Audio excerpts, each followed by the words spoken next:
Je ne sais pas pour toi, mais de la manière ils ont torturé Jérémie dans le trou, cela ne l'a pas tué.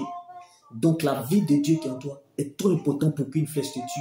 Le problème n'est pas le problème, ni ce qu'on te fait, ni le temps qui passe qui compte pour Dieu, mais c'est ce que tu crées. Car Jérémie était dans le trou, mais l'exhortation était toujours en mouvement. Joseph était oublié en prison, mais la louange ne l'a pas abandonné. David était dans la solitude, mais l'adoration n'était pas isolée. Jacob a dû se blesser à la hanche afin de devenir Israël. Paul et Silas étaient en prison, mais l'évangile n'était pas prisonnier.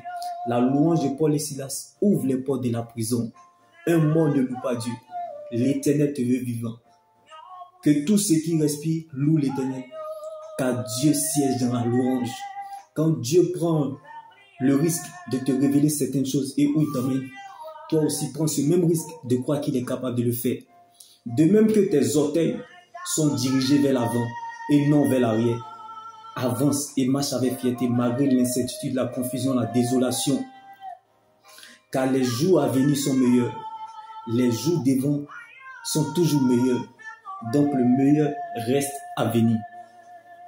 La réalité n'est pas la vérité, mais la vérité est la réalité, qui est la parole de Dieu. La seule terre solide sur laquelle nous pouvons nous tenir, alors que Dieu prenne la forme de ce qui te manque.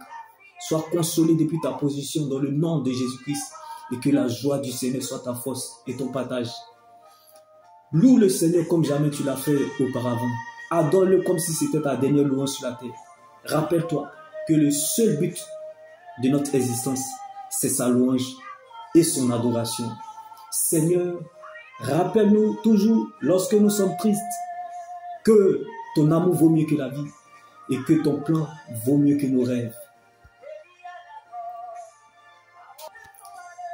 Lorsque vous êtes sans vision, vous devenez la provision des autres. Donc il y a quelque chose que tu peux donner aux autres, quand bien même que tu n'as rien. La chose de Dieu qui est en toi. Certainement, elle te donnera accès à ta liberté. Comme Jérémie qui était dans le trou, mais l'exhortation était toujours en mouvement. Quand tu sers de pont entre Dieu et les humains, tu provoques un concert au ciel. Car c'est par le sens du sacrifice pour les autres qu'on devient roi. Alors si tu fais de la parole de Dieu ton roi, tu deviendras sa reine. Si tu fais de Dieu tes priorités, tu deviendras son projet comme David. Celui qui obéit à Dieu comme Abraham ne sera jamais perdant ni déçu. L'avenir du peuple dépend de son obéissance à Dieu.